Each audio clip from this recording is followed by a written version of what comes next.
कुशल निर्णयन अथवा कुशलता से सही निर्णय लेने हेतु स्थापित ये प्रक्रिया भगवद गीता के अमर ज्ञान से प्रेरित है, जो प्राचीन दार्शनिक अंतर्दृष्टि और आधुनिक व्यावहारिकता का मिश्रण करती है।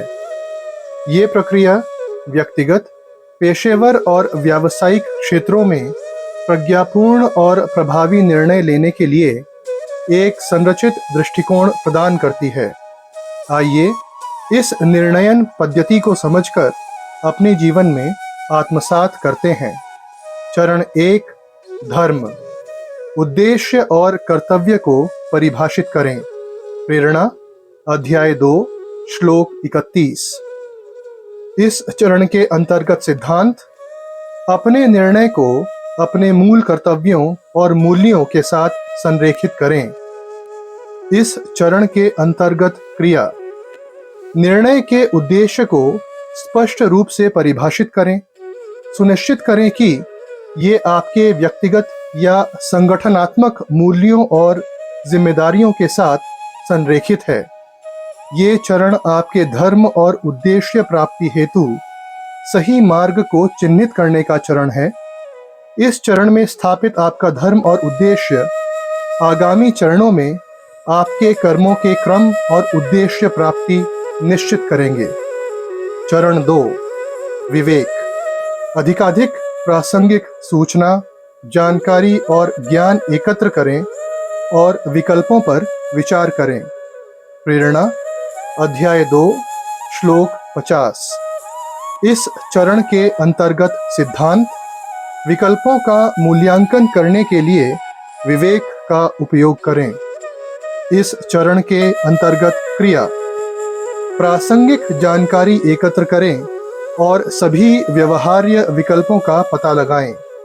उपलब्ध विकल्पों के मध्य सर्वोत्तम विकल्प और उसके यथासंभव कार्यान्वयन हेतु ज्ञान और विवेक से वर्तमान परिस्थितियों में सर्वश्रेष्ठ कर्म योजना निश्चित करें। चरण 3, निष्काम कर्म। परिणामों से विरक्ति। प्रेरणा, अध्याय 2, श्लोक 47। इस चरण के अंतर्गत सिद्धांत: क्रियाओं पर ध्यान केंद्रित करें, परिणामों पर नहीं। इस चरण के अंतर्गत क्रिया: प्रत्येक विकल्प के संभावित परिणामों का मूल्यांकन करें, परिणामों के प्रति आसक्ति के बिना। ये चरण निष्काम कर्म के सिद्धांत का पालन करते हुए परिणामों के प्रति आसक्ति के बिना सही और आवश्यक आधार पर विकल्प बनाने के लिए प्रोत्साहित करता है, जिस आधार पर कुशल कर्म योजना बनाकर उसका उत्तम क्रियान्वयन किया जा सके। चरण 4, स्वधर्म। आंतरिक प्रकृति के साथ संरेखण का आकलन करें। प्रेरणा, अध्याय 18, श्लोक 47। इस चरण के अंतर्गत सिद्धांत: सुनिश्चित करें कि निर्णय आपकी आंतरिक प्रकृति के अनुरूप हो।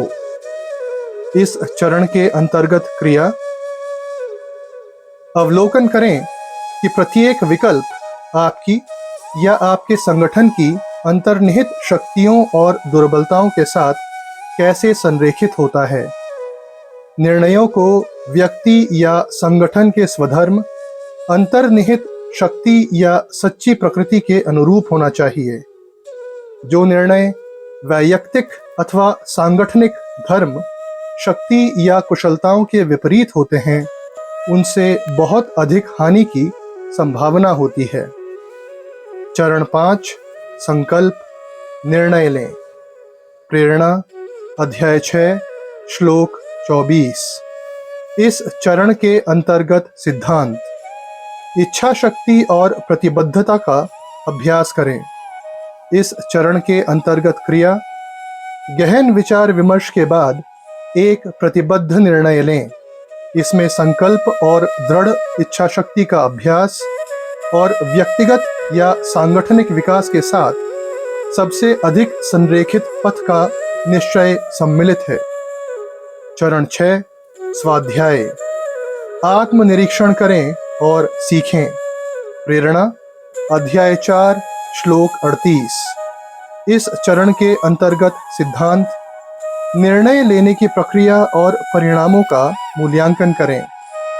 इस चरण के अंतर्गत क्रिया, निर्णय लागू करने के बाद प्रक्रिया और इसके परिणामों के मूल्यांकन का समय लें।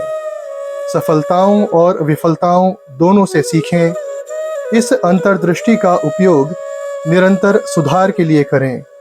ये चरण स्वाध्याय को सम्मिलित करता है और जीवन भर सीखने और अनुकूलनशीलता को बढ़ावा देता है। कुशल निर्णयन हेतु स्थापित ये 6 चरणीय कार्यक्रम आधुनिक निर्णय निर्माण की आवश्यकताओं के साथ समय रहित ज्ञान को एकीकृत करता है और प्रबुद्ध निर्णयन को प्रेरित करता है।